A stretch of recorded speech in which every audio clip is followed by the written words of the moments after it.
እንደምን ዋላችሁ ተመልካቾች፣ የአቦል ዜና ስፖርታዊ ዜናዎችን ወደ እናንተ አደርሳለሁ። አማኑኤል ጸጋይ ነኝ። ባህር ዳር ከተማ የኢትዮጵያ ፕሪሚየር ሊግ ውድድርን ለማስተናገድ ዝግጁ ሆና እየጠበቀች መሆኑን የከተማዋ ተቀዳሚ ምክትል ከንቲባ ጎሹ እንዳለማው ገለጹ። ከንቲባው ከተማዋ ምቹ የሆኑ ስታዲየሞችና ጥራታቸውን የጠበቁ ሆቴሎች መገኛ በመሆኗ ውድድሩን በብቃት ታስተናግዳለች ብለዋል። መልሰው ጥበቡ ባህር ዳር ከተማ የኢትዮጵያ ፕሪሚየር ሊግን ለማስተናገድ ዝግጅት ላይ መሆኗን የከተማ አስተዳደሩ ተቀዳሚ ምክትል ከንቲባ አቶ ጎሹ እንዳለማው ተናግረዋል። ግንባታው በመጠናቀቅ ላይ የሚገኘው የባህር ዳር ዓለም አቀፍ ስቴዲየም ደግሞ ባህር ዳር የኢትዮጵያ ፕሪሚየር ሊግ ጨዋታን ለማስተናገድ ተመራጭ ያደርጋታል ብለዋል። የኢትዮጵያ ፕሪሚየር ሊግ ቀጣይ ሲዝን ጨዋታ ባህር ዳር ላይ እንዲካሄድ ኦፊሻል የሆነ ጥያቄ እያቀረብን ያለና በሀገራችን አሁን ካሉ ምቹና ተወዳዳሪ ሜዳዎች ግንባር ቀደሙ የባህር ዳር ዓለም አቀፍ ስቴዲየም ነው። ይሄ ስቴዲየማችን እንግዲህ እናንተም እንደምታውቁት 2-3 ሜዳዎች የእግር ኳስ ሜዳዎች ያሉት ነው። ደረጃውን የጠበቀ ጨዋታ ማስኬድ የሚችሉ ናቸው። ይሄ ብቻ ሳይሆን አማራጭ ሜዳዎችም በከተማ አስተዳደሩ ውስጥ ይገኛሉ።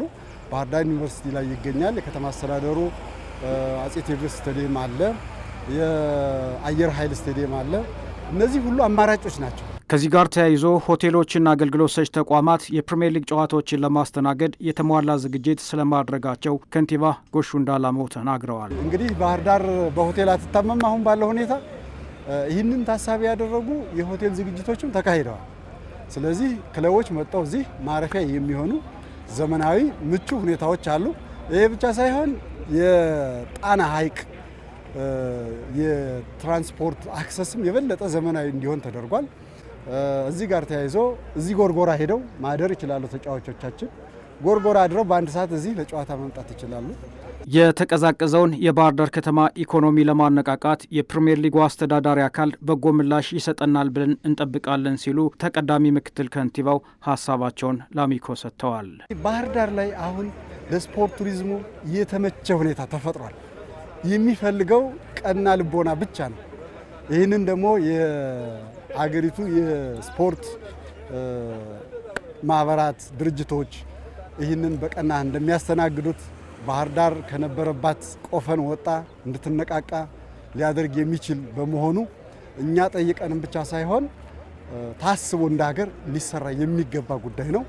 አሁንም በዚሁ አጋጣሚ በባህር ዳር ከተማ አስተዳደር ህዝብ ስም የምጠይቀው የቀጣዩ ሲዝን የፕሪሚየር ሊግ ጨዋታ ወደ ባህር ዳር እንዲመጣልን በአክብሮት ጠይቃለሁ። ይህንን ምላሽም እንጠብቃለን።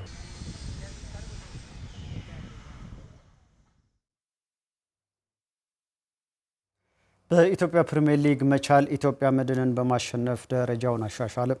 የ17ኛ ሳምንት የሊጉ ጨዋታዎች ትላንት ሲቀጥሉ መቻል በቸርነት ጉግሳ ብቸኛ ግብ መድንን አሸንፏል።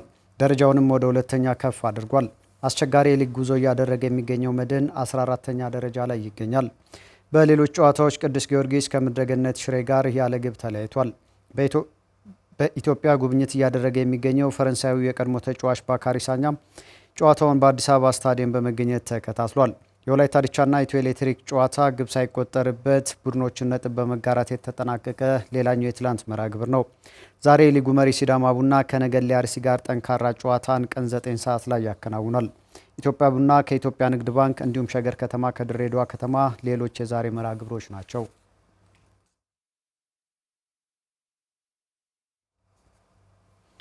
የኢትዮጵያ ዩኒቨርሲቲዎች ስፖርት ውድድር የታላላቅ ስፖርተኞች መገኛ መሆኑን የኢትዮጵያ ዩኒቨርሲቲዎች ስፖርት ማህበር ፕሬዝዳንት አባይ በላይሁን ተናግሯል። ክለቦችና ተቋማት አስፈላጊውን ምልመላ ማድረግ ቢችሉ ለስፖርተኞች እድል ከመፍጠር ባለፈ ራሳቸውም የሚያተርፉበት መድረክ ስለመሆኑ ተገልጿል። ባዘዘው መኮንን በኢትዮጵያ ሚሊኒየም 2000 ዓመተ ምህረት ጅማሮውን ያደረገው የኢትዮጵያ ዩኒቨርሲቲዎች ስፖርት ፌስቲቫል ከ9 ዓመታት መቋረጥ በኋላ ባሳለፍነው ዓመት 2017 ተመልሷል። ይህ መድረክ ዘንድሮም ሲቀጥል ጅማ ዩኒቨርሲቲ ደግሞ 10ኛውን የኢትዮጵያ ዩኒቨርሲቲዎች ስፖርት ፌስቲቫል እያስተናገደ ይገኛል። በውድድሩም ከ49 ዩኒቨርሲቲዎች የተውጣጡ ከ7500 በላይ ልኡካን ተሳታፊ ሲሆኑ ተወዳዳሪዎች በ15 የስፖርት አይነቶች ፉክክር ያደርጋሉ። የኢትዮጵያ ዩኒቨርሲቲዎች ስፖርት ማህበር ፕሬዝዳንት አባይ በላይ የዩኒቨርሲቲ ተማሪዎች ስፖርት ፌስቲቫል ለታላላቅ አትሌቶች መገኛ እንደነበር ያስታውሳሉ። ከ2000 እስከ 2007 ለ8 ጊዜ ስናካሄድ በዩኒቨርሲቲ ውስጥ መሰረተ ልማት እንዲገነባ እድል ተሰጥቷል። በርካታ ስፖርተኞችም ደግሞ እንዲወጡ እድል ሰጥቷል ማለት ነው። በተለይ በእግር ኳስ ለምሳሌ ፍጹም እንደዛ አይነት ውጤት ነው። እንደ ምሳሌ ብንወስድ ፍጹም ገብረ ማርያም እንደው ፊት ለፊት በብሔራዊ ቡድን ደረጃ ስለተጫወቱ ነው እነዚህ ልጆች ስምን ምንጠራው እንዳለ ከበደ እንጂ በጣም በርካታ ልጆች አሉ በዚህ አይነት መንገድ ስማቸው ሊጠቀስ የሚችል የተማሩ ተተኪ ስፖርተኞች ማግኘት ደግሞ ብዙ ጥቅም አለው።